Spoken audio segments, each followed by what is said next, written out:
什么身份呢？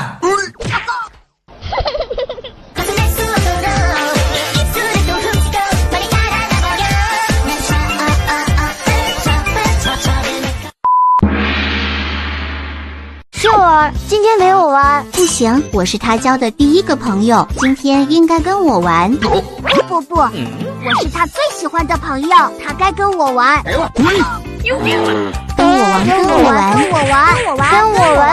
玩。家蛋们，浪哥又让我帮到安队招人了，加入保安队，这些都有机会拿的。我现在就来教你如何加入我们保安队。首先打开手机里这个，先点这里，再点这里，这里输入秀二妹子并搜索，这个就是了。点这个进来后再点这个就可以加入了，记得是秀二妹子哦。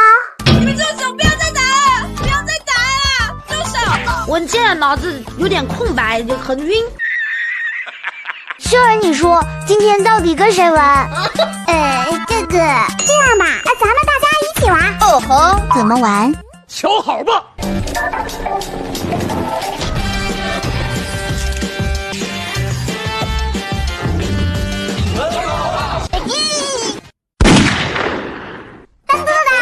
欢迎来到奔跑吧蛋仔。游戏呢共有3个任务，第一个任务是抢夺资源赢取积分，第2个任务是心理博弈赢取金币，然后根据赢取的积分和金币兑换技能，就可以开始最后一项任务撕名牌了。OK， 我的朋友们，你们都听懂了吗？没懂也没关系啊。每开始一个任务前都有详细的介绍。那我们开始游戏吧。好。任务1：赌鬼酒桶，中间的水桶会随机生成水或酒，抢到水或酒玩家积100水资源，但抢到酒会降至8米，动弹不得。所以开始争抢吧。冲啊！我要拿最多的水资源。哎呦我的妈！完蛋了，抢到酒了，动不了了。抽西，年轻人不讲武德。我来。哈哈哈，菜就多练。我不服，再来。Nope. Nope. Nope. 再来。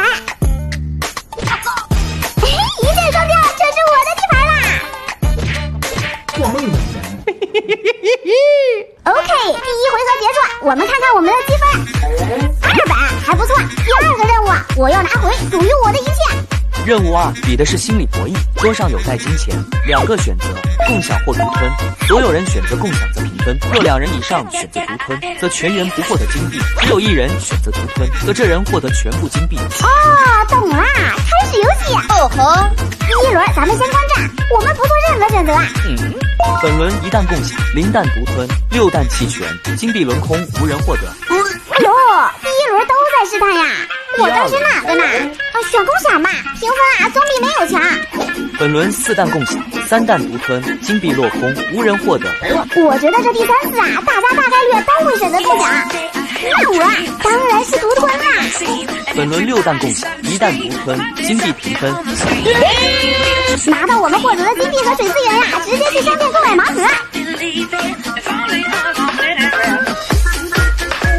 让我来看看能获得什么技能。恭喜获得集合技能，抓取集体触发。购买完毕，直接开撕。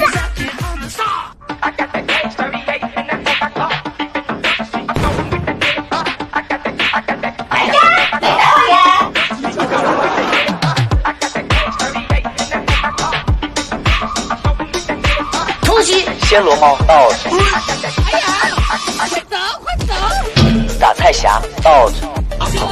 他追，他插翅难飞，殊不知那一刹那，小恶魔到手。A few moments later， 刚才是不是你撕了我？我刚进去就被撕了，我还想问谁撕的我呢？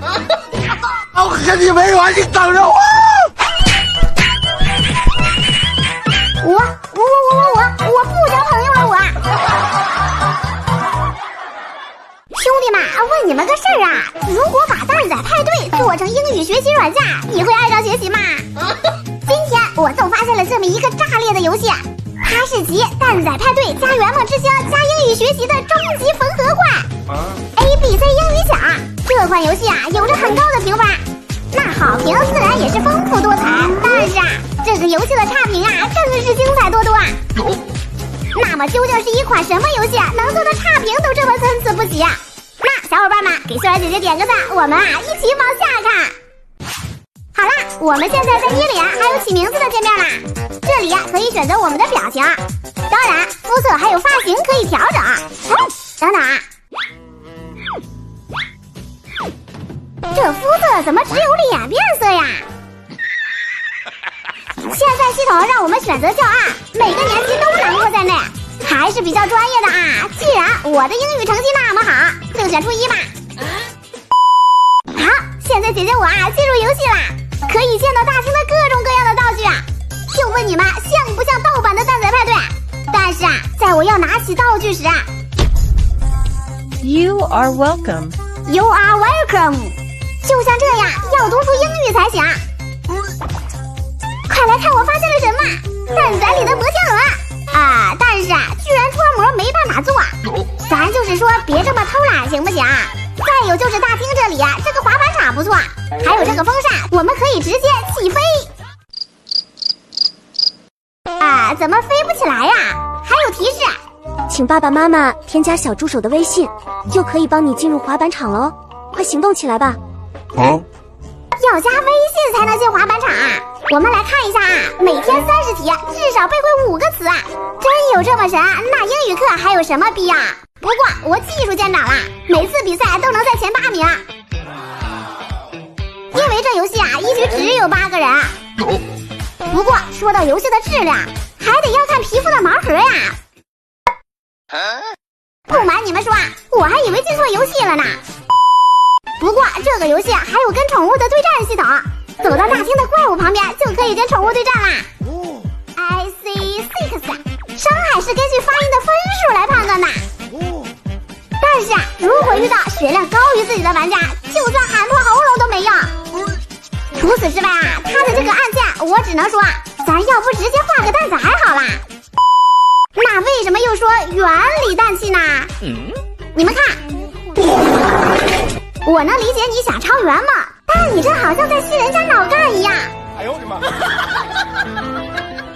总结下来，这款游戏初衷是学习软件没错，可以说非常的专业，在游戏方面也做得很成功，起码给我整笑了。